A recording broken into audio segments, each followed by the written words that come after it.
오늘 오후 말씀은 무엇을 믿고 있나요? 라는 제목으로 우리가 믿는 믿음의 실체에 대해서 깨달아 보고자 합니다.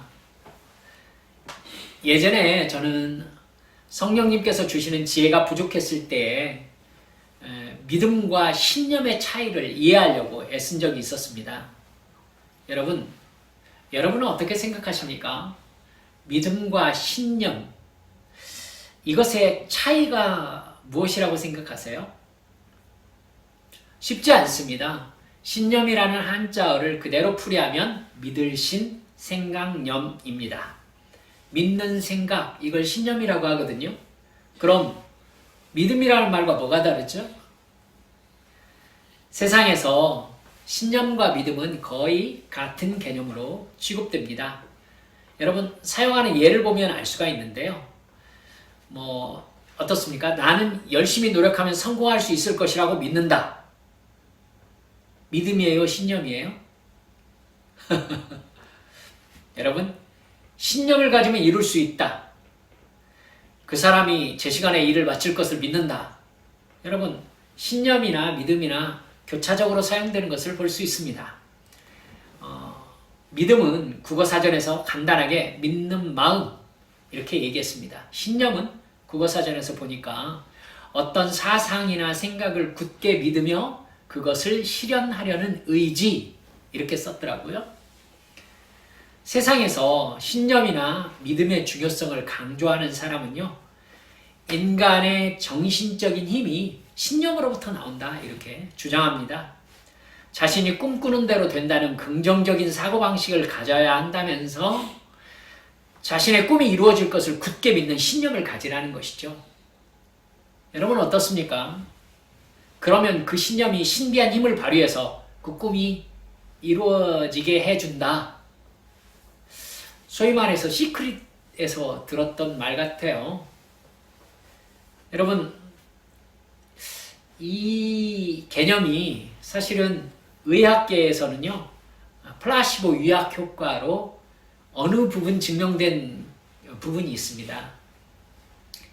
1957년이라고 기록에 나와 있더라고요. UCLA의 심리학자 브루노 클리퍼가요, 학술지에 림프종 말기 환자의 사례를 게재한 적이 있습니다. 환자 이름이 라이트 씨였는데요. 라이트 씨는 목과 사타구니, 겨드랑이 등의 림프종이 오렌지 크기만큼 이렇게 부풀어 올랐다고 합니다. 일반적인 치유로는 아무런 효과가 없었대요.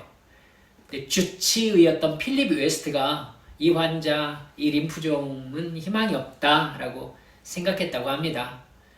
근데 정작 환자인 라이트 씨가요, 자기가 입원한 병원이 크레비오젠이라는 신약의 임상실험 연구센터라는 사실을 알아낸 거예요. 그래서 자기 주치의에게 자기에게 그 약을 실험해달라 이렇게 요청을 했대요. 사실 임상실험 환자는 최소 3달 이상, 6개월 이상 남은 시간이 되어야 이렇게 시험이 가능하다고 하더라고요. 근데 이 사람은 그 정도의 시간으로 측정되지 않았나 봐요. 그래서 계속 거절했었는데 제발 한 번만 나에게 실험을 해달라. 그래가지고는 결국 크레비오젠을 이 사람에게 투여했다고 합니다. 근데 사흘도 안 되어서 종양들이 반으로 줄어들었대요. 반으로. 그리고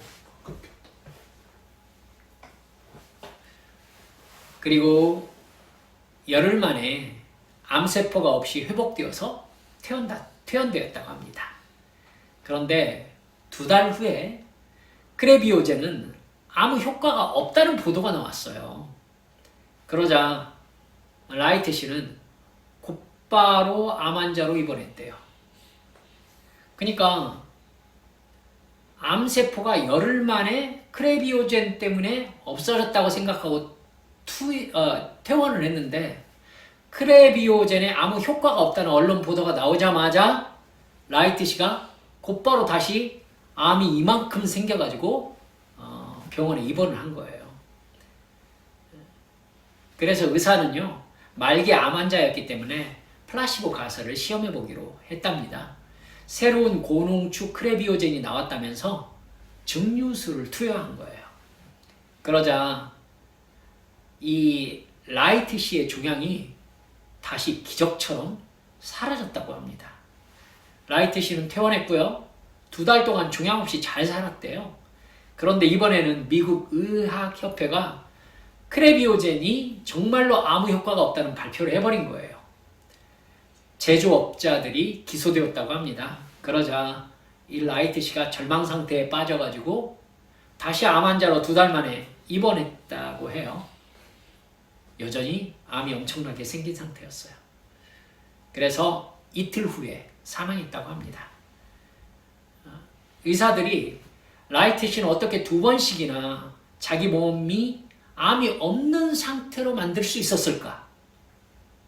그리고 효과가 없다라는 소리를 들은 게 어떻게 다시 바로 암세포를 가진 사람으로 만들 수 있었을까? 이것이 수수께끼였다라고 얘기를 하는 걸 들었습니다. 여러분, 플라시보의 반대 개념이 노시보 효과라고 합니다. 나빠질 거라고 믿으면 진짜로 나빠진다는 겁니다. 믿음은 마음을 움직이고 마음의 생각은 감정과 몸의 생리적 작용을 일으킨다는 것이죠. 믿음이 마음을 지배하고 몸을 지배하고 행동을 낳으면서 결국 믿는 대로 이루어진다는 것이 소위 이렇게 시크릿 비롯해서 신념의 힘을 믿는 사람들의 주장인 겁니다. 교회에서는 이런 소리 여러분 안 들으셨나요? 과연 성경이 말하는 믿음 역시 우리가 바라는 바가 이루어질 것이라고 강력하게 믿으면서 끝까지 노력하면 결국 이룰 수 있다, 이 얘기를 성경이 하고 있나요? 여러분도 긍정적인 마음을 가져라, 강한 믿음을 가지고 노력해라, 그러면 성공할 수 있다는 설교를 많이 들으셨을 것입니다. 지금도 참 많은 교회 강단에서 하나님이 내 꿈을 이루어 주실 것을 강하게 믿으면 하나님께서 그 꿈을 이루어 주신다는 메시지가 성인들, 청소년들, 청년들에게 선포되고 있습니다. 한때 저 역시 그런 메시지에 마음이 흥분되기도 했고, 내가 바라는 것이 반드시 이루어질 것이라고 강하게 믿는 게 하나님의 말씀에 순종하는 것이라고 생각한 적이 있었습니다. 물론 그런 메시지들이 열등감과 죄책감에 빠져서 공부나 일에 의욕을 잃고 있는 사람들에게 용기를 주는 말이 될 수 있을지도 모르겠습니다. 그 사람들에게 하나님이 네 꿈을 이루어 주실 것이라고 말해주는 것이 좋은 도전 욕구를 불러일으킬 수도 있겠지요. 하지만 저는 성경이 사실은 믿음에 대해서 그 얘기를 하고 있는 게 아니라는 것을 알게 되었습니다. 과연 성경이 말하는 믿음과 우리가 이해하고 있는 믿음 혹은 신념의 다른 점이 무엇이고 우리는 어떤 믿음을 가져야 되는 것인가? 여러분, 개념 정리를 좀 하셨으면 좋겠습니다. 일단 답부터 알고 살펴봅시다. 여러분, 성경이 말하고 있는 믿음과 우리가 이해하고 있는 믿음은요, 믿음의 대상이 다릅니다. 뭐가 다르다고요? 믿음의 대상이 다릅니다. 오늘 우리가 읽은 성경 말씀은 믿음을 시험하는 극단적인 상황을 하나님께서 가정하고 계십니다. 전쟁 상황이에요. 전쟁에는 2등이 없습니다. 전쟁은 이겨야만이 살아남을 수 있으니까요. 본문 1절에서 9절 말씀에서 이렇게 보면은 하나님께서는 전쟁 상황이 발생했을 때에 군대를 어떻게 편성할 것인가, 그리고 군대를 모아놓고 이 사람들을 어떻게 전쟁에 참여하게 만들 것인가 라는 부분에 대해서 말씀하고 있습니다. 여러분, 첫 번째로는 뭐라고 얘기하셨느냐면, 제사장이 전쟁하러 나가는 군사들 앞에서 적군이 아군보다 훨씬 무기와 군사의 숫자가 많더라도 두려워하지 말라, 겁내지 말라 라고 말해주라는 것입니다. 그리고 두 번째, 군사들 중에서 전쟁에 나가는 것을 허락하지 않아야 될, 즉 병사에서 빼줘야 될 사람들이 있다는 겁니다. 집을 짓고 집 지었다라고 낙성식을 하지 않은 사람은 집으로 돌려보내라는 겁니다. 네. 포도원을 자기가 만들고요. 그 포도원 과실을 먹지 못한 자가 있으면 집으로 돌려보내라는 겁니다. 또 여자와 결혼하고 결혼식을 올리지 못한 사람이 있으면 또 집으로 돌려보내라는 겁니다. 뿐만 아닙니다. 8절 보면은 전쟁에 나온 사람들 중에서 두려워서 마음이 허약한 자가 있으면 또 집으로 돌려보내라는 겁니다. 여러분, 이게 전쟁하자는 걸까요? 여러분, 이런저런 사정 봐줘가지고 다 집으로 돌려보낼 것 같으면 누가 남아서 목숨을 걸고 전쟁을 한단 말입니까? 그 이유가 4절에 나와 있습니다. 너희 하나님 여호와는 너희와 함께 행하시며 너희를 위하여 너희 적군과 싸우시고 구원하실 것이기 때문이라는 겁니다. 1절 말씀 하반절에 뭐라고 말씀하고 계십니까? 애굽 땅에서 너를 인도하여 내신 네 하나님 여호와께서 너와 함께 하시느니라, 이렇게 말씀하십니다. 여러분, 이게 바로 세상의 믿음과 성경, 즉 예수 믿는 사람의 믿음의 다른 점입니다. 믿음의 대상이 다른 것이죠. 같은 전쟁의 상황이라도 우리가 들어온 신념의 개념으로 전쟁을 얘기할 것 같으면 이렇게 말하겠죠. 이 전쟁에서 반드시 이길 것을 믿어라. 그러면 이길 것이다. 근데 성경은 뭐라고 하시느냐면 이 전쟁은 하나님의 전쟁이다. 너는 하나님을 믿어라. 이렇게 말씀하고 계시는 거예요. 이게 바로 성경과 세상이 이야기하는 믿음 개념의 차이점입니다. 세상에서 말하는 신념이나 믿음의 주체는 자신이에요. 나. 이루어질 것을 믿는 것 역시 내가 믿는 거고요. 내 소망입니다. 그게 이루어질 것을 믿으라는 것입니다. 그러면 용기가 생기고 뭐 할 수 있다는 사기가 올라오고 자신의 꿈을 이룰 수 있는 용기가 생긴다는 것이죠. 주체가 자신입니다. 믿는 것도 자신의 꿈이고 이루어지는 것도 자신의 꿈이고 이루는 것도 자신입니다.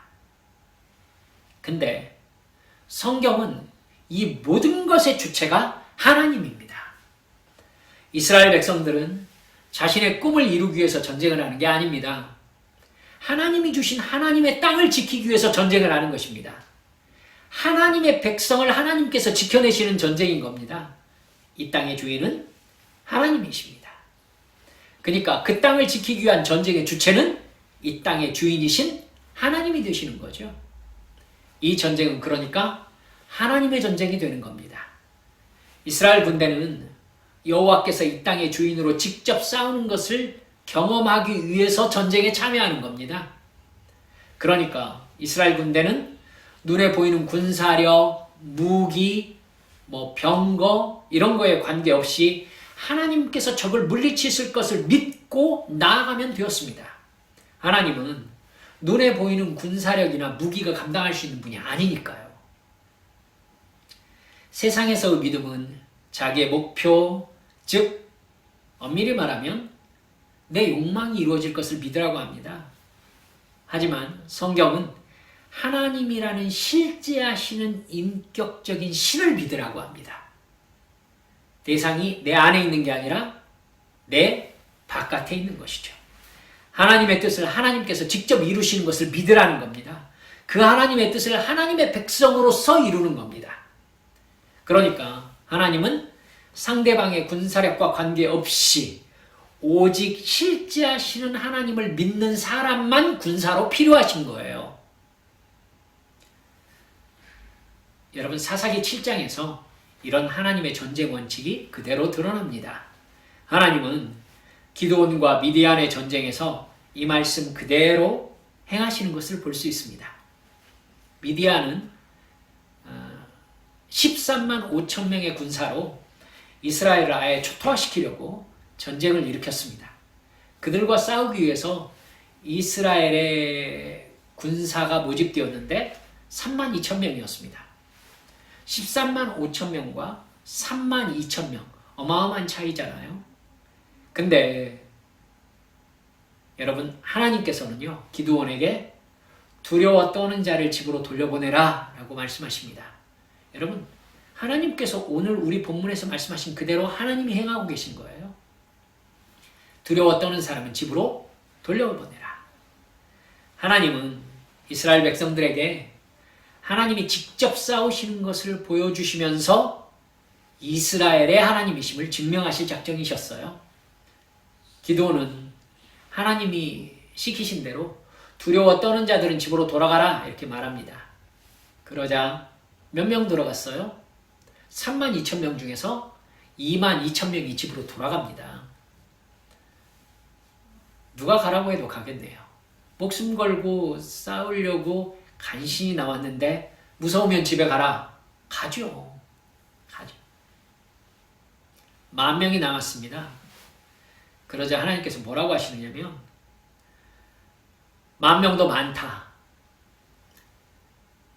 이 방법으로 하나님의 전쟁을 할 만한 사람을 따로 세워라 하면서 물가로 데려가죠. 그래서 물 먹는 방법에 따라서 사람을 고르셔서 세우십니다. 무릎을 꿇고 손으로 움켜서 이렇게 물을 먹는 사람. 여러분, 어떻게 물 먹는 사람이 하나님께 선택받았다 이런 식의 해석을 신경 쓰실 필요가 없습니다. 어떤 식으로 물을 먹었든지 간에 하나님은 숫자가 적은 쪽을 선택할 작정이셨으니까요. 이해가 가시죠? 네. 하나님께서는 이렇게 물 먹는 사람을 따로 세워라 라고 해서 세운 사람이 300명이었어요. 결국 13만 5천 명과 300명의 전쟁이 되었던 것입니다. 하나님은 하나님께서 전쟁하실 것이다 라고 믿는 진짜 믿음의 사람 소수만 필요했던 겁니다. 여러분, 그 300명의 용사들이 전쟁에서 한 일이 무엇이었습니까?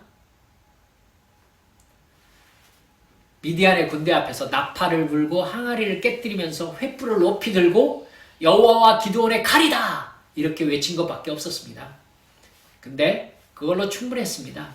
하나님의 역사하심으로 잠에서 확 깨어난 적군들이 서로 자기 편을 향해서 칼을 휘두르기 시작했기 때문입니다.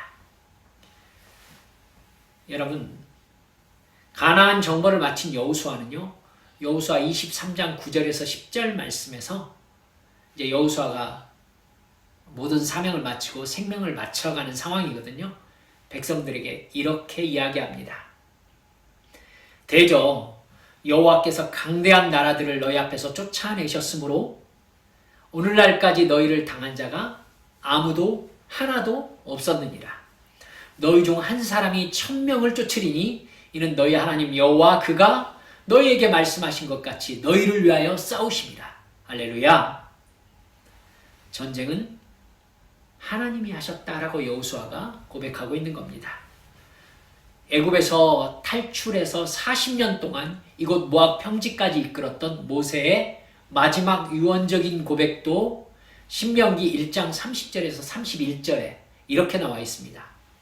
너희 앞서 행하시는 너희 하나님 여호와께서 애굽에서 너희를 위하여 너희 목전에서 모든 일을 행하신 것 같이 이제도 너희를 위하여 싸우실 것이며 광야에서도 너희가 당하였거니와 사람이 자기 아들을 아는같이 너희 하나님 여호와께서 너희의 행로 중에 너희를 아느사 이곳까지 이르게 하셨느니라.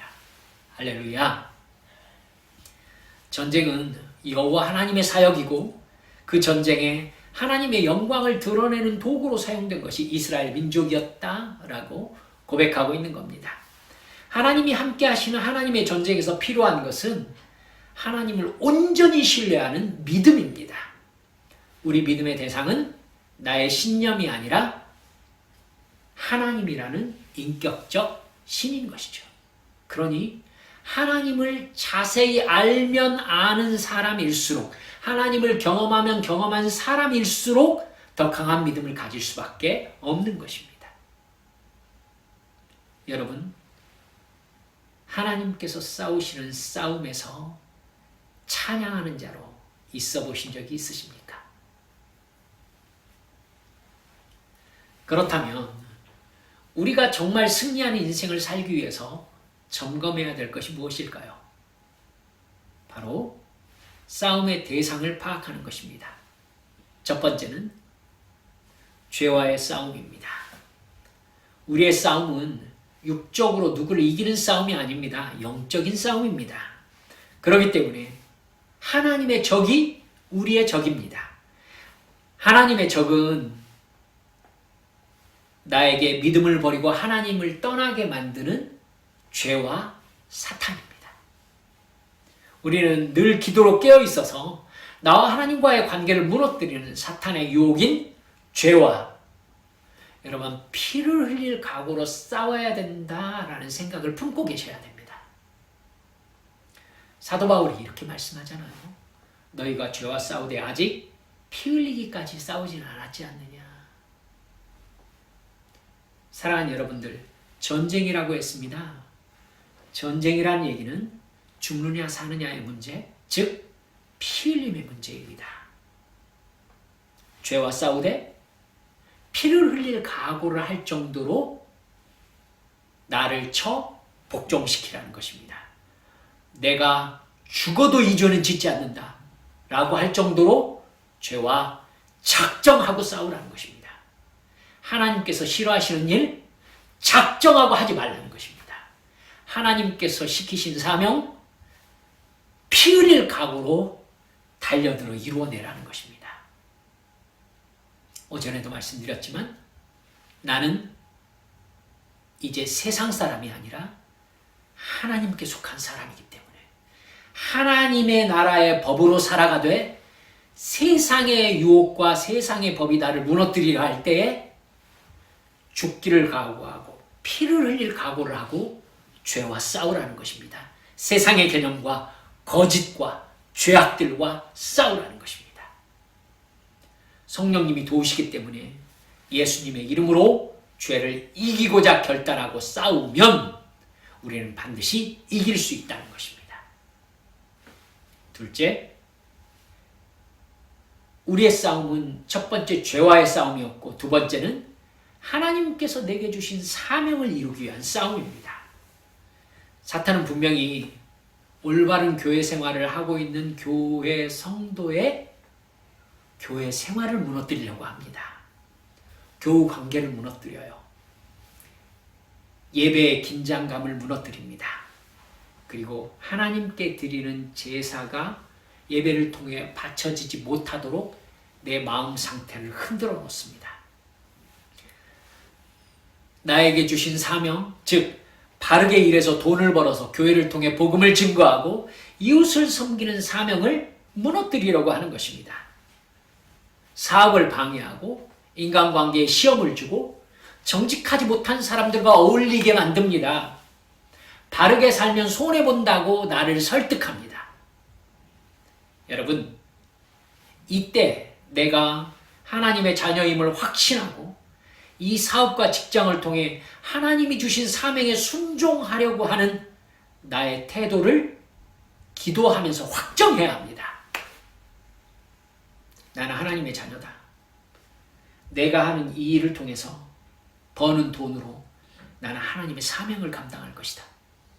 주님께서 나를 부르시는 날 잘하였도다 착하고 충성된 종아 나는 칭찬받을 것이다.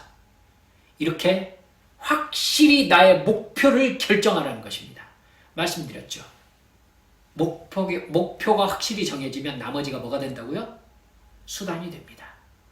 그래서 목표가 무엇이냐가 중요한 것이죠. 사랑하는 여러분들, 하나님의 사명을 감당하기 위해서 하나님께서 나를 이곳에 보내셨다. 이 확신이 정말로 나에게 있다면, 내 사업이 나의 이익을 위한 경쟁이 아니라 뭐가 되느냐면 영적인 싸움이 되는 거예요. 이게 없으면 나는 고작 내가 더 얻기 위하여, 내가 더 많이 가지기 위해서, 나를 더 높이기 위해서 세상 사람의 싸움을 하는 것과 똑같은 거죠. 똑같은 거죠. 여러분, 나의 인생을 통하여 하나님께서 하나님이심을 증명하실 것이다. 이렇게 영적 전쟁에 참여한 영적인 군사로 내가 세워지면 나는 하나님의 군사가 되는 것입니다. 내 일은 하나님의 영토가 되는 것입니다. 하나님께서 지키시는 하나님의 영토가 되는 것이죠. 나의 가정과 나의 사업과 나의 직장. 여러분, 그렇기 때문에 나는 내 가정에서, 내 교회에서, 내 직장에서, 내 사업에서 이 모든 것이 하나님의 영토입니다 라고 선포하는 영적 전쟁을 기도로 승리해야 되는 것입니다. 하나님이 주인이심을 매일 매순간 시인하면서 성령의 감동하심에 순종하는 겁니다. 그러면 영적 싸움의 선봉이 하나님이시기 때문에 그 싸움은 질 수가 없습니다. 하나님께서 싸우시니까요. 하나님의 영토를 하나님이 지키시니까요. 하나님의 자녀를 하나님께서 보호하시니까요.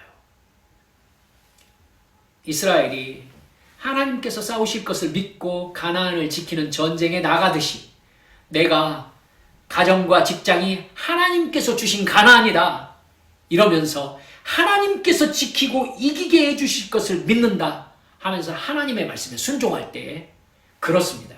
우리의 가정과 나의 건강과 나의 관계와 나의 직장과 나의 교회가 하나님이 지키시는 영토가 되는 것입니다. 할렐루야. 이렇게 하나님의 시각으로 나의 위치와 문제를 확인하고 하나님께서 원하시는 뜻을 확인했다면 그 상황이 어떻게 보이든지 두려워하실 필요가 없습니다. 그 일은 하나님께서 하실 것이기 때문이지요. 하나님께서 책임지실 게 확실합니다. 나는 내 꿈이 이루어질 것을 믿는 게 아니라 하나님의 뜻이 이루어질 것을 믿는 믿음으로 나를 이끄시는 하나님을 믿는 믿음으로 시작하는 것입니다. 결국 그 하나님의 뜻을 하나님이 이루실 것이기 때문에 나는 하나님이 작정하신 대로 이루어질 것을 믿기만 하면 되는 것이죠. 그 뜻을 이루는 도구로서 자신을 드리는 것입니다. 결국 하나님께서 승리하실 것을 믿습니다.